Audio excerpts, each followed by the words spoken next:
नमस्कार, आप देख रहे हैं बोराक 360 न्यूज। हैलाकांडी 121 विधानसभा क्षेत्र से इस वक्त एक बड़ी राजनीतिक खबर सामने आ रही है। कांग्रेस उम्मीदवार राहुल रॉय द्वारा एक महिला को लेकर की गई कथित टिप्पणी पर विवाद गहराता जा रहा है। इस बयान को लेकर भारतीय जनता पार्टी के कार्यकर्ताओं में भारी नाराजगी देखी जा रही है। बीजेपी कार्यकर्ताओं ने इस टिप्पणी को न सिर्फ आपत्तिजनक बल्कि समाज के मूल्यों के खिलाफ बताया है। पार्टी के स्थानीय स्तर पर विरोध भी देखने को मिला, जहां कई कार्यकर्ताओं ने कड़ी प्रतिक्रिया दी और राहुल रॉय से सार्वजनिक माफी की मांग की। इस बीच राज्य बीजेपी उपाध्यक्ष मुन स्वर्णाकर ने भी इस पूरे मामले पर तीखी प्रतिक्रिया देते हुए बयान जारी किया है। उन्होंने राहुल रॉय के बयान की कड़ी निंदा करते हुए कहा कि इस तरह की टिप्पणियां महिलाओं के सम्मान के खिलाफ हैं और किसी भी सूरत में बर्दाश्त नहीं की जाएंगी। उन्होंने आगे कहा कि राजनीति में इस तरह की भाषा का इस्तेमाल लोकतांत्रिक मूल्यों को ठेस पहुंचाता है और नेताओं को अपने शब्दों की मर्यादा बनाए रखनी चाहिए। বাসন্তী পূজার ষষ্ঠম দিন বেল ষষ্ঠী, আমরা সবাই মা দুর্গাকে, মা শক্তিকে আরাধনা করছি, শীতলা মাকে আরাধনা করছি। এবং যেই ব্যক্তি, যেই কংগ্রেসী ব্যক্তি আজকে নারীর নামকে কুলসিত করার অপচেষ্টা করলেন, সেই ব্যক্তির বাড়িতে কিন্তু দেবীর পূজা চলছে। নিজে দেবীর পূজা করছেন আর অন্যর বাড়ির দেবীকে, অন্যর বাড়ির লক্ষ্মীকে উনি অপমানিত করার অপচেষ্টা করছেন। তবে ওনার বলায় কিছু যায় আসে না, কিন্তু তারপরেও এরকম ধরনের ব্যক্তিত্বকে আমরা নিন্দা জানাই, আমরা ঘৃণা জানাই। এবং আজকের দিনে মহিলা সব দিকে এগিয়ে আছে।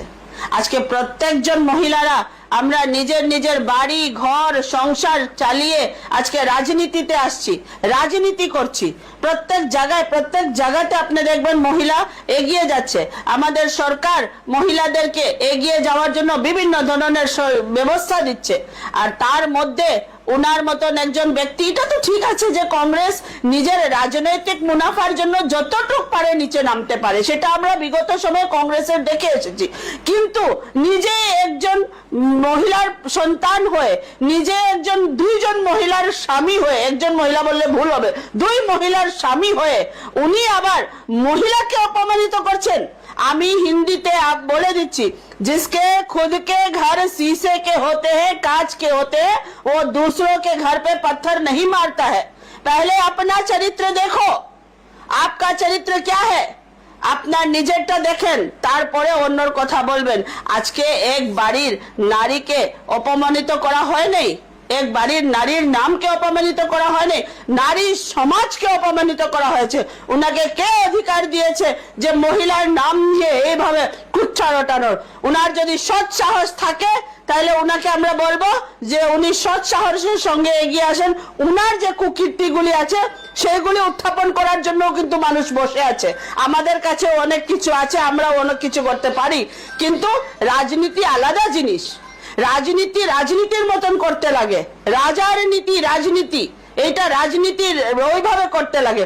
এত নিচে নেমে রাজনীতি করতে লাগে না যে বাড়ির মহিলাদেরকে রাস্তায় এনে। আজকে আমরা বাংলাদেশে দেখছি যে আমাদের মহিলাদের উপরে কি ধরনের অত্যাচার হচ্ছে, আমরা ওইটার বিরুদ্ধে আওয়াজ তুলছি।